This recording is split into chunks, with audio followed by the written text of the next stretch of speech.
नमस्कार दोस्तों। आपको कबीर साहब का नाम तो आप सब ने सुना होगा। कबीर बहुत बड़े महात्मा हुए हैं।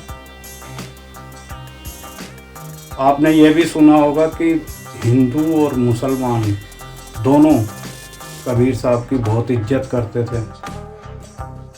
लेकिन शायद आपने ये नहीं सुना होगा कि हिंदू और मुस्लिम उस वक्त दोनों कबीर साहब के खिलाफ थे, कबीर के खिलाफ थे। कबीर साहब मगहर के रहने वाले थे। मगहर एक जगह का नाम है, वहाँ के रहने वाले थे। लेकिन फिर उन्होंने आके अब काशी में, जो अब बनारस है, वाराणसी जिसे हम कहते हैं, वहाँ आकर अपनी रिहाइश कर ली थी और वहाँ आकर अपना उपदेश देना शुरू किया। जो रूहानी उपदेश था उनका, जो जानते थे ईश्वर के बारे में, तो वहाँ आकर उन्होंने अपना उपदेश देना शुरू किया। लेकिन उनका जो उपदेश था ना, वो बहुत अलग था।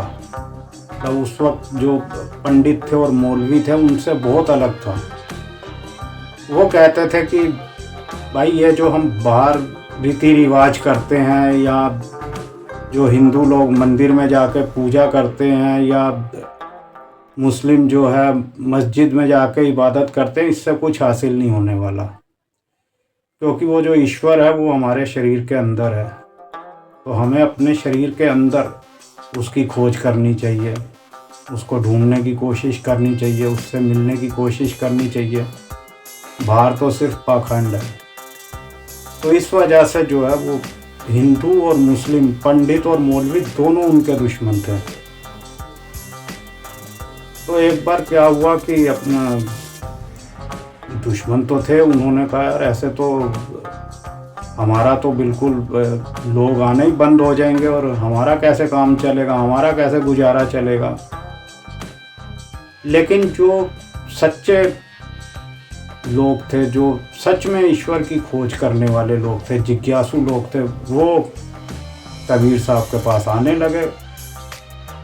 और जो भी सच्चे मन से उनके पास आता था वो उनको अपना उपदेश समझाते थे बड़े प्यार से।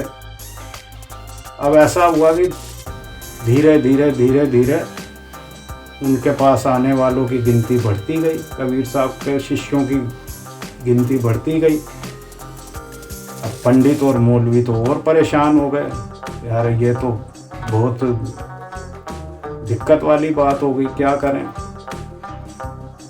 तो फिर उन्होंने एक प्लान बनाया कबीर साहब को सबक सिखाने के लिए।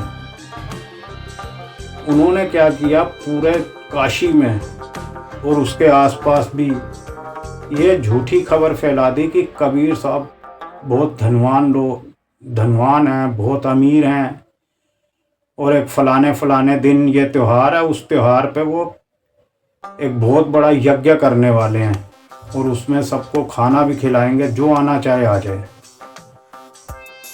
खबर फैल गई पूरे शहर में, उसके आसपास भी। अब वो दिन भी आ गया जिस दिन की उन्होंने खबर फैलाई थी।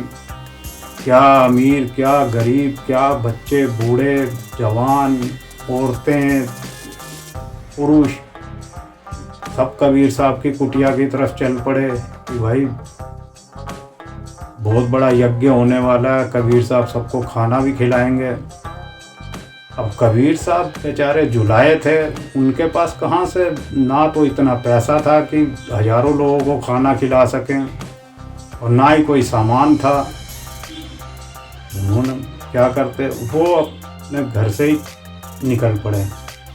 वो बहुत दूर कहीं जंगल में जाके और उस भगवान की भक्ति में ना बैठ गए, आंखें बंद करके उसको याद करने के लिए।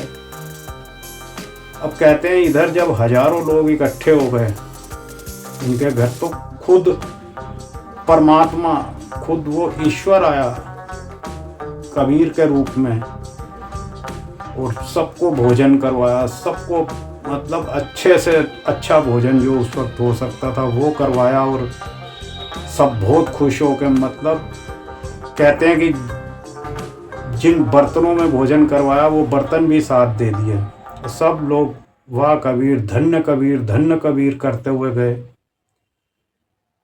अब जब शाम को कबीर साहब वापस आए, सारा पता लगा लोगों से, भाई इतनी वाहवाही हो रही है, इतनी वाहवाही हो रही है, तो आंखें बंद कर ली और उस ईश्वर का शुक्रिया किया। और उस वक्त उन्होंने ये फरमाया था, ना कुछ कर सका, ना कुछ कर सकूं, ना करने जोग शरीर, जो कुछ किया साहिब किया, भया कबीर कबीर। तो ये है सच्चे संतों की और सच्चे जो उसके भक्त हैं उनकी बातें हैं ये।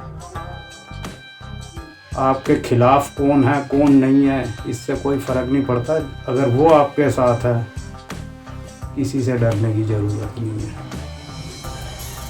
तो दोस्तों ये थी आज की कहानी।